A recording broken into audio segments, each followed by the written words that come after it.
sigilosa dentro da Venezuela nessa madrugada para o resgate de prisioneiros políticos dentro da embaixada da Argentina.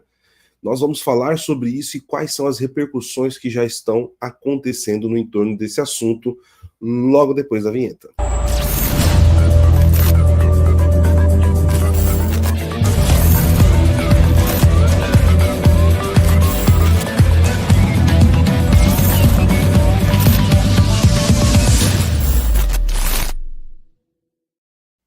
Muito bom dia, meus caros, sejam bem-vindos, eu sou Paulo Henrique Araújo e hoje vamos tratar sobre esse caso que, em meio a tudo que está acontecendo nessa semana, ainda não teve um grande destaque, mas é extremamente importante. Vou explicar os detalhes para vocês, mas antes vou pedir para você deixar o seu like, curtir, compartilhar e comentar essa transmissão. Se você é novo por aqui, não deixe de se inscrever. Somos um canal que trata exclusivamente de geopolítica e como a história também impacta o desenrolar, né, dos acontecimentos atuais em todo o mundo. Bom, meus caros, então nós tivemos ontem de supetão um tweet feito pelo secretário de Estado americano, o senhor Marco Rubio, e ele deixou uma mensagem que colocou muitos ali em dúvida o que de fato teria acontecido. E eu vou ler aqui para vocês esse tweet, né, ou esse post no X do Marco Rubio. Depois de uma operação precisa, todos os reféns estão agora seguros em solo americano. O regime ilegítimo de Maduro minou as instituições venezuelanas, violou os direitos humanos e colocou em risco nossa segurança regional. Estendemos nossa gratidão a todo o pessoal envolvido nesta operação e aos nossos parceiros que ajudaram a garantir a libertação segura destes heróis venezuelanos, ele escreveu. E aí ele fez uma outra postagem dizendo o seguinte: os Estados Unidos comemoram o resgate bem-sucedido de todos os reféns mantidos pelo regime de Maduro na Embaixada Argentina em Caracas. Após uma operação precisa, todos os reféns estão agora em segurança em solo americano. O regime ilegítimo de Maduro, aí volta aqui, ele repete, né, a mesma coisa que foi dito. E aqui, pessoal, há muitas coisas que precisam ser discutidas e que virão à tona. Porém, o que nós temos aqui que entender é que, logo no início, o regime de Nicolás Maduro, eles tentaram dar a entender, tá, que aquilo, na verdade, foi uma extradição e que foi feita em conjunto, através de uma negociação com o governo dos Estados Unidos da América, né, a administração Trump. Só que várias fontes na América Latina já começaram a investigar, e principalmente aqui o portal argentino Infobae trouxe a informação que eles conversaram com pessoas que têm ligação com a operação, que afirmaram que não houve nenhuma negociação. Tratou-se realmente de uma operação militar, uma infiltração que aconteceu dentro da Venezuela, e esse pessoal foi retirado de dentro da embaixada, e o anúncio só foi feito quando eles já estivessem em segurança dentro do território americano, tá? Esse aqui é o primeiro ponto importante. E nós tivemos aí já várias declarações que foram dadas, e uma das principais foi de Maria Corina Machado, a principal líder da oposição venezuelana, e também do governo que de fato foi eleito, né, quando Edmundo Gonçalves Urrutia foi eleito em 28 de julho de 2024. E ela disse o seguinte, que ela queria expressar imediatamente o reconhecimento e infinita gratidão a todos aqueles que tornaram possível esta operação impecável e épica pela liberdade de 5 heróis da Venezuela. E ratificou o compromisso com 900 heróis presos por essa tirania e os 30 milhões de venezuelanos. Tá? E ela continuou dizendo, com a liberdade virá a mudança irreversível para uma Venezuela de prosperidade, justiça e paz. E aí nós tivemos o acréscimo aqui do Edmundo Gonçalves Urrutia, né, que respondeu dizendo impecável. E aí, pessoal, nós temos também a repercussão dentro do próprio Estados Unidos da América, quando diversos políticos americanos, principalmente os congressistas que estão muito próximos nesta questão, passaram a responder e falar sobre o caso. Nós temos aqui o próprio secretário adjunto, o secretário de Estado adjunto, que é um imediato do Marco Rubio, o Christopher Landau, que parabenizou também publicamente a equipe, dizendo: parabéns a todos os envolvidos na operação bem-sucedida de hoje para libertar, prestem atenção na linguagem, as 5 figuras da oposição venezuelana injusta, ilegal e cruelmente presas por mais de 1 ano na Embaixada Argentina em Caracas, na Venezuela. Tá? A operação de resgate, liderada pela Casa Branca, também foi comemorada por congressistas e senadores republicanos, especialmente o pessoal da Flórida, que elogiaram a missão e reforçaram seu apoio à oposição venezuelana. E eu tenho aspas aqui da Maria Elvira Salazar, aquela da foto. Recebo com alívio a notícia de que os 5 bravos homens do Comando com Venezuela, que é o partido, né, da Maria Corina Machado, que se refugiaram na embaixada argentina, escaparam da ditadura de Maduro e estão seguros. Sua bravura desmascara um regime criminoso que arrebata liberdades e pisoteia o direito internacional. Ela também destacou aqui a participação do Donald Trump e principalmente do Marco Rubio na questão. O presidente Trump e o secretário Rubio sempre estiveram do lado da luta pela liberdade na Venezuela, e eu também.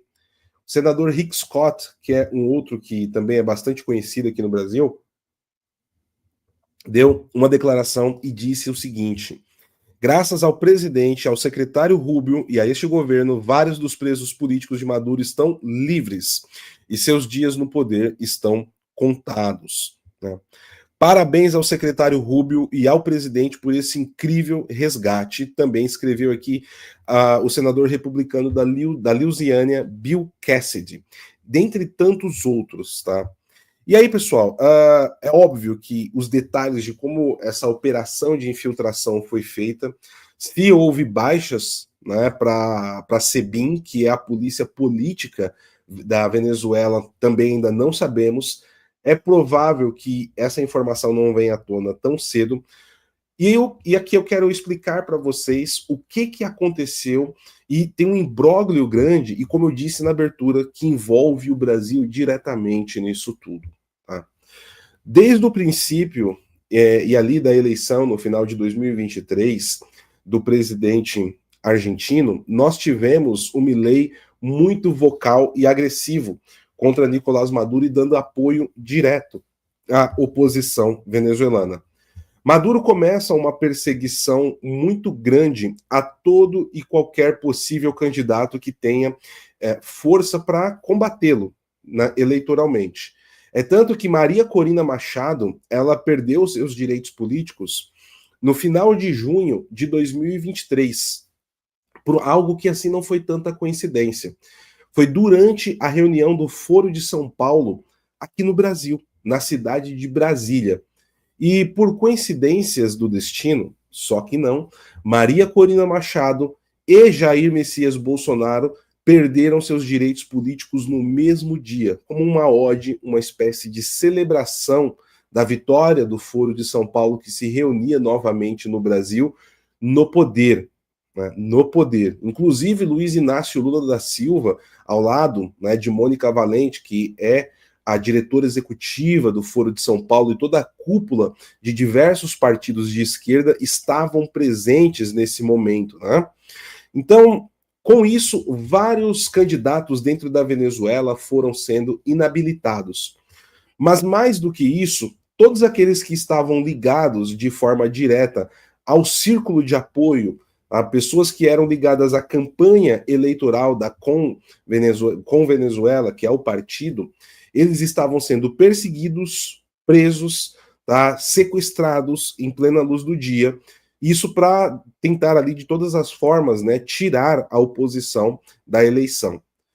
E nós tivemos já ali no começo do ano passado, em abril, abril, março, deixa eu só pegar aqui a data certinho para vocês. Março, 20 de março, era o finalzinho de março, 5 pessoas ligadas à oposição e que estavam ativas no processo dentro do rito democrático de trabalhar para estruturar uma campanha eleitoral, bateram na porta da embaixada da Argentina pedindo asilo. Sim, por quê? Porque eles estavam marcados para serem presos e eles já tinham recebido informações que seriam os próximos da lista. Javier Milei deu guarida para eles. Só que após as eleições, em 28 de julho, Milei não reconheceu o governo de Nicolás Maduro como vencedor, acusou as fraudes ao lado de outros países, e isso estremeceu muito as relações entre os dois países diplomaticamente, mais do que já estavam. E assim, toda a comitiva diplomática da Argentina foi expulsa da Venezuela. E com isso, você tinha a situação de 5 refugiados ali dentro da embaixada que não tinha muito o que fazer até então. A solução foi o governo argentino conversar com o governo do Brasil para que ele ficasse com a tutela do território argentino, ou seja, da embaixada argentina, e ali cuidasse dessas 5 pessoas. O Brasil aceitou, hasteou ali a sua bandeira, só que nós tivemos um problema. A SEBIN de Nicolás Maduro cercou todo o perímetro e passou a cortar fornecimento de água, energia, não deixava entrar comida, nada do tipo. E essas pessoas estavam vivendo há mais de um ano ali dentro, de comida enlatada, racionamento de pouca água, sem as condições de saúde, remédio, nada. Inclusive, eram 6, na verdade, né? Dos 5 eram 6. Um deles, inclusive, teve que sair no final de dezembro, porque ficou muito doente e acabou falecendo em fevereiro. Tá? E agora nós temos aí esse momento onde o mundo inteiro ficou, né, surpreso de fato, não tem outra palavra, logo após, né, o início dos ataques da Índia ao Paquistão ontem, o Marco Rubio, no meio de tudo isso, com o conclave acontecendo ao mesmo tempo, deu essa informação que pegou, inclusive, o regime de Nicolás Maduro de surpresa. Eu quero trazer para vocês aqui 2 pontos importantes. Primeiro, um pequeno briefing de quem eram as pessoas que estavam presas ali dentro, né? Estavam sendo mantidas cativas, essa é a verdade, porque não poderiam sair, pelo regime do Maduro, e também um artigo muito importante, tá? E que vale a pena ser lido aqui sobre esse tema. A primeira foi a Magali Meda, que vocês estão vendo a foto dela aqui. Magali Auxiliadora Meda Padrón, uma ativista política que no ano passado atuou como chefe do Comando Nacional de Campanha da líder da oposição venezuelana, Maria Corina Machado. Estrategista política, diretora criativa e comunicadora visual, ela é conhecida por seu compromisso com os princípios democráticos e é uma forte defensora da liberdade, da democracia e dos direitos humanos, como ela se define no LinkedIn. Em sua experiência profissional no campo político, destacam-se a gestão do planejamento estratégico do partido Vente Venezuela e Maria Corina Machado entre 2010 e 2024. A concepção estratégica do Soy Venezuela em 2017, e eu vou dar uma dica aqui para quem quiser se aprofundar em tudo isso, tá, pessoal? E direção de imagem para a presidência da República entre 1998 e 99. Também trabalhou para a prefeitura de Chacal e no campo puramente comunicacional, destacando o seu trabalho da coordenação de projetos de comunicação para a Vente Venezuela e Maria Corina Machado. A outra é essa moça aqui, a Cláudia Macero, tá? Vocês estão vendo a foto. Cláudia Macero é jornalista da Universidade Central da Venezuela, foi editora-chefe do jornal O Novo País e atua como coordenadora de comunicação do partido de oposição Vente Venezuela. Em seu perfil no LinkedIn, ela se define como uma comunicadora que tem o controle de escrever manchetes, notícias, reportagens e comunicados à imprensa. Além disso, ela tem experiência em gerenciamento de pessoal e organização de diretrizes de informação. O outro, Omar Gonzalez. Omar Gonzalez Moreno é escritor, jornalista, educador e ex-deputado. Nascido em Bolívar em 1975, formou-se em Ciências da Comunicação pela Universidade Católica Andrés Bello de Caracas. Como jornalista, trabalhou em rádios, TVs, jornais e revistas. Além disso, foi professor de linguagem e comunicação por 18 anos na Universidade do Oriente, onde também dirigiu o departamento audiovisual e criou a oficina de jornalismo. Pedro Alejandro Urrutia Norcelli, ativista político, cientista político e professor universitário, atua como coordenador de assuntos internacionais do partido Vente Venezuela. Além disso, foi chefe de relações internacionais da campanha da líder da oposição Maria Corina Machado e do presidente eleito Edmundo Gonçalves Urrutia, que foi chamado de Comando de Campanha com Venezuela. Nascido em 1990, estudou na Universidade Central da Venezuela e na Universidade de Georgetown, nos Estados Unidos. Humberto Villa-Lobos, ativista, atua como coordenador eleitoral do partido de oposição Vente Venezuela. Além disso, foi diretor de organização não governamental, a ESDATA, especializada em controladoria eleitoral. E possivelmente, depois nós vamos ter informações aqui, o Humberto Villa-Lobos, ele deve ter tido um papel fundamental, pessoal, justamente na questão de como a oposição conseguiu se blindar e levantar a maioria das atas eleitorais que saíram das urnas, que conseguiram comprovar o golpe que foi dado e a fraude eleitoral em cima, né, do processo na Venezuela. Mas, mais do que isso, eu quero trazer para vocês um artigo muito bacana, que eu vi, muito bem escrito, do Laureano Pérez Izquierdo, que é o diretor da Infobae para a América Latina. Mas antes de trazer o artigo, pessoal, eu quero aqui dar uma recomendação para vocês, tá? Nesse mês de maio, nós teremos uma grande promoção com preços de Black Friday na nossa livraria, a livraria phvox.com.br, vocês estão vendo aqui. E eu quero indicar para vocês um livro muito importante, que é de minha autoria, né? O Foro de São Paulo e a Pátria Grande, tá? Um livro de mais de 500 páginas que traz todo um cenário histórico, filosófico, ideológico e de ações políticas do que levou à formação da ideia da Pátria Grande, à estruturação da Revolução Latino-Americana, a forma que o Foro de São Paulo encontrou os meios para ser criado durante 10 anos, com o patrocínio de Fidel Castro e Lula como um garoto propaganda, e como Hugo Chávez e depois outros vieram com uma trilha enorme de crime e detalhes desses crimes, como eles foram feitos por todo o continente. Inclusive, nesse livro, eu trato também em detalhes sobre todo o imbróglio que envolveu a eleição venezuelana, Brisita Bolivariana, os crimes da Lava Jato, as ligações dos crimes que foram descobertos pela Lava Jato com todo o continente, e muita coisa importante, inclusive as ligações internacionais fora do continente, como da Rússia, Irã, China, Hezbollah, Hamas, entre outros, e que se conecta aí com fatos que nós estamos assistindo nos últimos 2 dias com os enviados especiais dos Estados Unidos aqui no Brasil. E esse livro, nessa Black Maio que nós temos aqui agora, está com 50% de desconto, tá, pessoal? Tá pela metade do preço.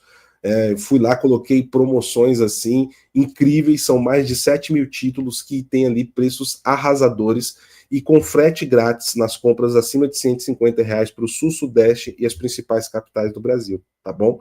Então tá aqui, o Foro de São Paulo e a Pátria Grande, né?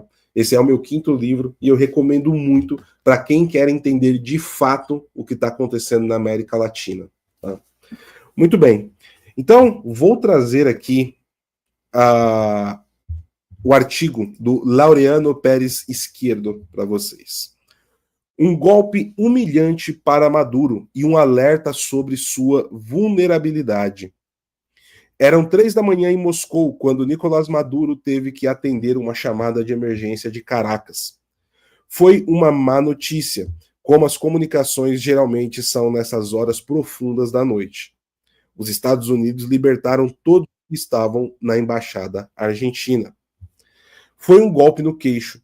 Maduro, convidado por seu aliado, parceiro e patrocinador Vladimir Putin para comemorar o dia da vitória na Rússia, junto com outros ditadores regionais e mundiais, não conseguia mais dormir e ficou acordado tentando descobrir o que havia acontecido. E, acima de tudo, quem o traiu.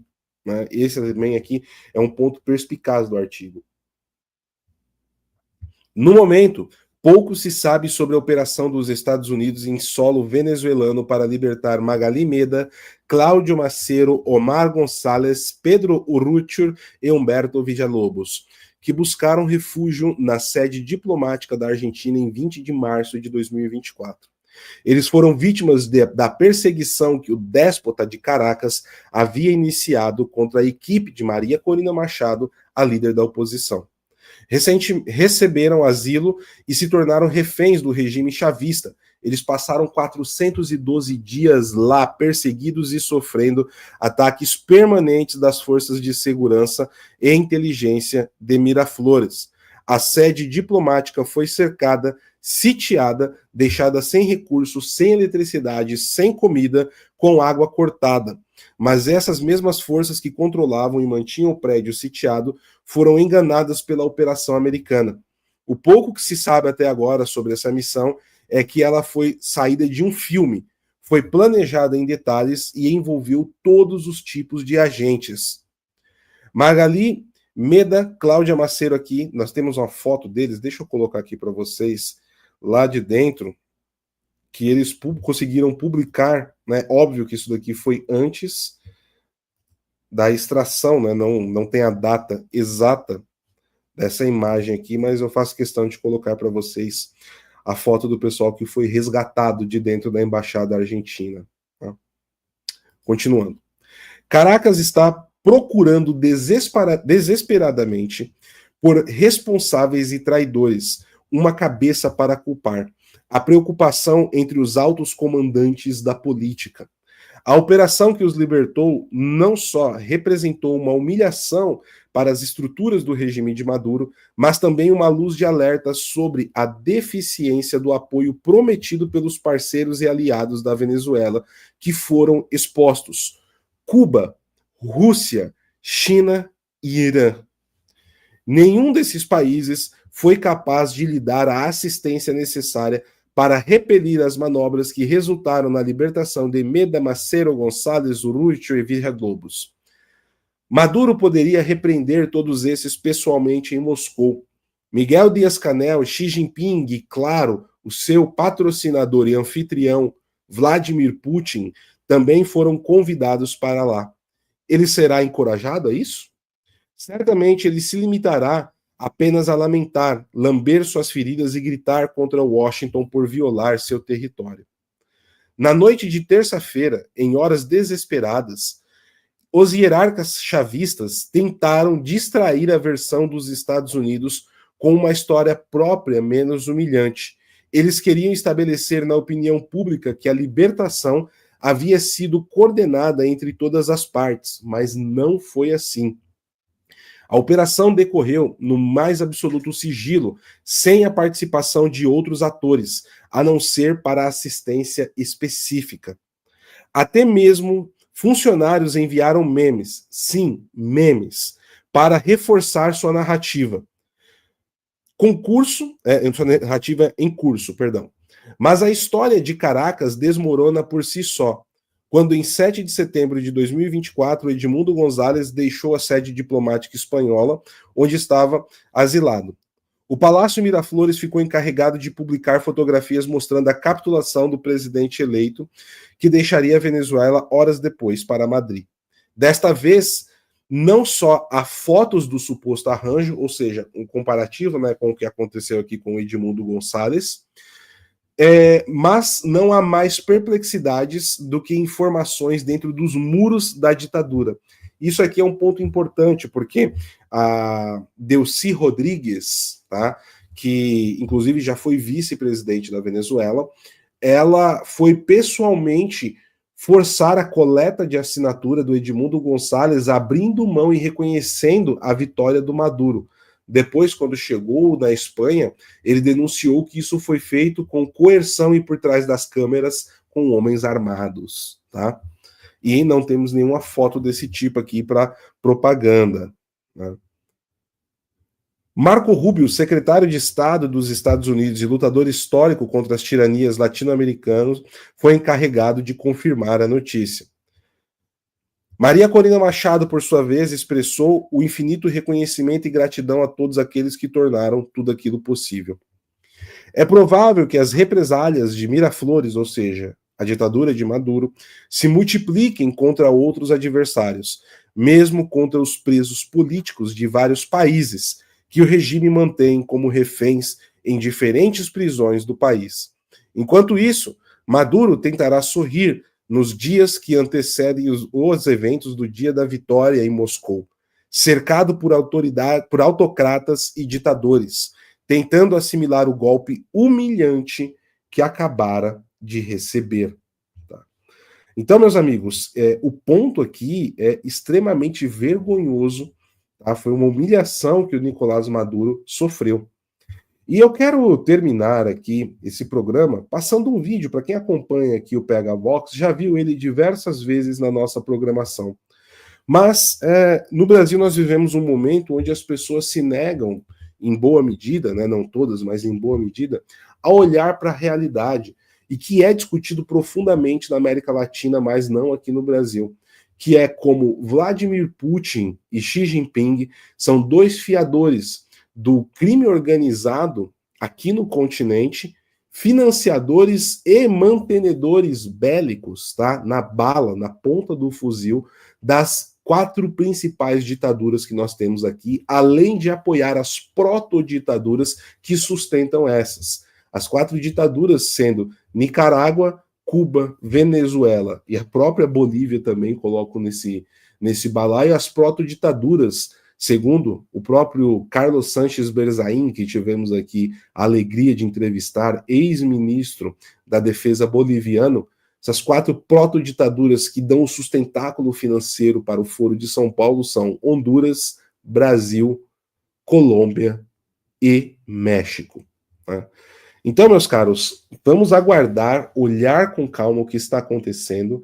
E para quem quiser, né, novamente reforço aqui, entender mais sobre o movimento revolucionário na América Latina, seus crimes, e como o Brasil é peça central em tudo isso, e o PT é quem é o principal ator logístico junto com suas organizações criminosas, eu recomendo esse livro aqui, O Foro de São Paulo e a Pátria Grande, está com 50% de desconto nesse link aqui, tá? Na nossa livraria, a livraria PH Vox. Eu vou deixar vocês com o vídeo agora, prestem bastante atenção. Eu vou fazer o seguinte, eu vou passar 2 vídeos, tá? Um de 2022, um dia antes da Rússia invadir a Ucrânia, Maduro estava assinando um acordo de cooperação militar com o enviado da Rússia em Caracas. E o segundo é ele falando ao Congresso Nacional logo após a vitória, né, ou a postulagem de Lula na presidência da República no Brasil em janeiro de 2023. Então, dê uma olhada, vale a pena. 2 minutos e meio, os dois ali juntos. Joelho no chão, Santo Terço, sempre à mão. Um forte abraço, meus amigos, e até a próxima. Rusia cuenta con todo el apoyo de la República Bolivariana de Venezuela en la lucha que está dando para disipar las amenazas de la OTAN y del mundo occidental. Rusia cuenta con todo el apoyo de Venezuela para disipar todas las amenazas y para que Rusia siga siendo un territorio de paz. ¿Cuánto costó la paz en Rusia? 20 millones de muertos contra el ejército nazi, y parece que Europa y el imperialismo norteamericano no lo entendieran, que cada palmo del territorio ruso, de la gran Federación Rusa, fue un palmo reconquistado al ejército nazi. Y eso no se olvida, eso está en los genes de la juventud rusa.